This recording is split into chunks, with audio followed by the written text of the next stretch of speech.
I've never had a bad experience with Muslim people. Like, I've only got good things to say. Obviously, the West has preconceptions of like negative stereotypes of Muslim people. I was in Indonesia, and then I got really sick, and I was stuck in my cabin, dehydrated, terrified. I actually thought I had malaria, and far away from anyone who knew me. And this woman came and found me, and I just started crying in her arms. And she held me in her arms like I was her child, and just rocked me and took care of me. Did you even know her name? Didn't know her name, still don't. And by the way, she is my face of Islam. Whenever, whatever conversation in the world is ever happening about Islam, she is my face of Islam. Indonesia, the largest Muslim majority country on earth. No foreign army conquered Java or Sumatra for Islam. No, they were not like that. And that's why I am such a fan of them. They're so, they're inspirational. They're example. They're role models. They should be role models to Muslims worldwide. Di berbagai negara Eropa, banyak media arus utama menggambarkan Islam dengan sudut pandang negatif. Berita-berita tentang konflik, radikalisme, dan ketegangan seringkali mendominasi pemberitaan, sehingga membentuk persepsi keliru di benak sebagian masyarakat Barat. Mereka mengenal Islam bukan melalui pengalaman langsung, melainkan melalui layar televisi dan tajuk berita yang penuh prasangka. I don't follow Islam, but I respect it and love it because I spend a lot of time in Muslim countries. How is it surrounded by Muslim? Yeah, I've never had a bad experience with Muslim people. Like, I've only got good things to say. Obviously, the West has preconceptions of like negative stereotypes of Muslim people. But from my experience, I've been to like maybe 20 Muslim countries. I've never had a bad experience. So kind people, the hospitality is incredible, and yeah. So describe a moment when you experienced true and pure grace and you knew it. I was in Indonesia. I was going through my horrible divorce. I was 31. I was in a terrible depression. I took myself to this tiny little island and decided I needed to spend 10 days in silence to try to have a truth and reconciliation hearing with myself because I was so full of shame and pain. I decided I wouldn't speak, not a word, for 10 days, and I didn't know anybody. I went and got a hut on a beach in this tiny little, very poor fishing island off of Lombok in Indonesia. And I got terribly, terribly sick with food poisoning. And my plan was to walk around the island every day because it was a tiny little island. And there was this one woman, this Muslim woman. I mean, when I say this island was poor, I mean what these people fished that day is what they ate for dinner that night, And this one woman on the other side of this island used to see me walking, and she would put her hand on her heart and smile at me when I walked by, and I would do the same to her. And then I got really sick, and I was stuck in my cabin, dehydrated, terrified. I actually thought I had malaria, and far away from anyone who knew me. And this woman came and found me. Something in her knew that I wasn't well. She'd seen me and she knew I wasn't doing well anyway. But when she didn't see me on my daily walk, she came and knocked on my door and saw the condition that I was in and went like this and came back an hour later with fresh food and fresh water for me. And I just started crying in her arms, and she held me in her arms like I was her child and just rocked me and took care of me. Did you even know her name? Didn't know her name, still don't. And by the way, she is my face of Islam. Whenever, whatever conversation in the world is ever happening about Islam, she is my face of Islam. That woman who went across an island, knocked on every door in this little row of cabins till she found the person who she knew was suffering and came and took care of me. Oh my God. That was the most grace I have ever received in my entire life, because she had no relationship with me whatsoever, owed me nothing. This is truly God working through somebody's kindness. Was Islam spread by the sword? Let's check real receipts in 60 seconds. Stay to the end. Indonesia, the largest Muslim majority country on earth. No foreign army conquered Java or Sumatra for Islam. It came by trade and teachers, ports, markets, marriages, neighborhood schools. Merchants brought goods, scholars brought lessons, families chose it. Mosques rose beside docks, not forts. West Africa, caravans crossed the Sahara with salt and gold and ideas. Towns like Timbuktu and Gao grew into study hubs. Rulers adopted Islam gradually. Scholars taught. Judges wrote local law. Conversion spread by contracts, classrooms, and community, not mass force.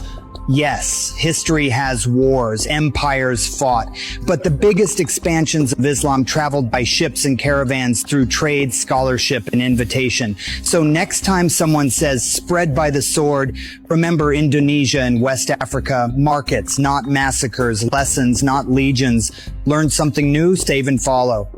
I'm visiting mosques from around the world, and today after visiting this beautiful rice field, I went to this mosque to pray Isha. Don't ask me where it was dark and I didn't have service, but it's around Surabaya, Indonesia. This mosque has Chinese architecture. It's called Masjid Muhammad Chang. It had Chinese lanterns all over the place, and the whole mosque was green, red, and gold. Wow! This was a traditional Chinese window, but instead of Chinese, it said Allah in Arabic. The mimbar was made out of white marble, and when you look up, you'll see this big chandelier. I'm Ahmed the Musafir, so come follow me, because this historic mosque is much more than a worship place. I honestly thought it's just an old mosque with some interesting architecture.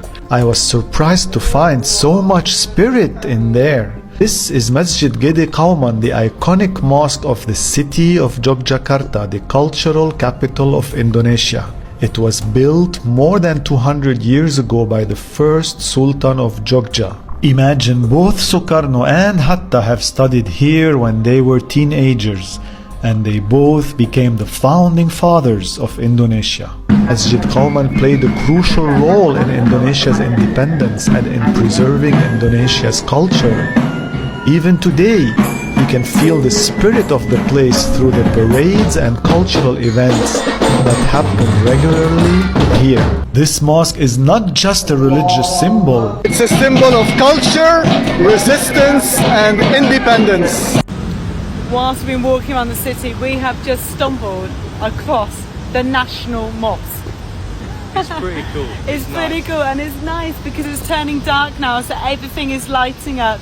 You've got the fountains in front, which the girls are having a look at, and it's a little bit more peaceful, taking a step away from the main road there, but wow, it's pretty big and mighty. I'm pretty impressed. Just some interesting information as well, that this mosque was built by a Christian architect from North Sumatra. It took 17 years to build, which is very interesting. Wow. It is super nice. It's getting darker. We have had a glimpse at the cathedral, haven't we, girls? We're close to it, but we've just turned up at this statue here. We are unsure, but there's so many landmarks we've just stumbled upon. There is the National Mosque there that you can hear behind us. This statue, I have no idea what it is. You can also see the flame over there at Merdeka Square. It does look good. And also I know the cathedral is just there, so we're in like a pinpoint. Right now, I have no idea what this statue represents. And I'm so glad that we've come and experienced this today, even though it may be a little bit late, but whilst we're in Jakarta, we've breathed some of it in. I found the cathedral, but yet again, we're going to experience it from the other side of the gate. But it's there behind me and it looks amazing. Scrap that. I think we've just found a way in. Wow. It looks so good. We're going in. It's beautiful. Wow. You know, using Islam to blackmail Indonesians, dedicated Muslims. They were trying to say to them, you can only do Hajj if you accept our leadership. You can only do this if you accept our leadership. At some point, the Dutch even banned Hajj. It was not accessible for Indonesians anymore to punish them. And that should tell you a lot about how much they feared Islam in Indonesia. And it didn't work because the Muslims were standing united. And that's how you overcome occupation. The Dutch were being very sneaky, trying to sabotage Muslims. Indonesians were strong, mashallah. They were smart, mashallah. They weren't like, oh, I need a little bit of money, let me take that money. No, they weren't like the leaders, weren't like, oh, I want to get more power, let me accept, this offer by the Dutch and then betray my own people.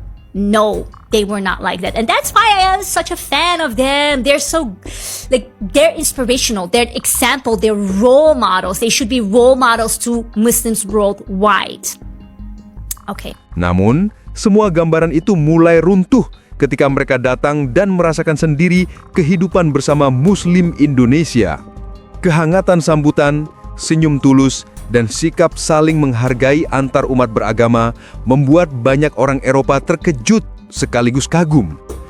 Di Indonesia, nilai toleransi dan cinta damai bukan hanya slogan, tetapi menjadi bagian dari kehidupan sehari-hari. Muslim Indonesia tumbuh dalam budaya gotong royong, hidup berdampingan dengan beragam keyakinan, dan menjunjung tinggi sikap saling menghormati. Mereka menunjukkan bahwa menjadi Muslim berarti membawa kedamaian, bukan ketakutan. Menariknya, sikap ini tidak berhenti di dalam negeri. Banyak Muslim Indonesia yang tinggal atau bekerja di luar negeri tetap mempraktikkan kebaikan dan keramahan tersebut. Di berbagai negara, mereka aktif dalam kegiatan sosial, membantu sesama tanpa membedakan latar belakang, dan menjadi contoh nyata bagaimana Islam mengajarkan kasih sayang universal. Tak heran, banyak bule yang awalnya memiliki persepsi negatif terhadap Islam, akhirnya berubah pandangan setelah berinteraksi dengan mereka. Dari prasangka, lahir kekaguman. Dari ketakutan, muncul rasa hormat. Kisah-kisah ini membuktikan bahwa keindahan Islam tidak hanya terlihat dari kata-kata, tetapi dari perilaku umatnya.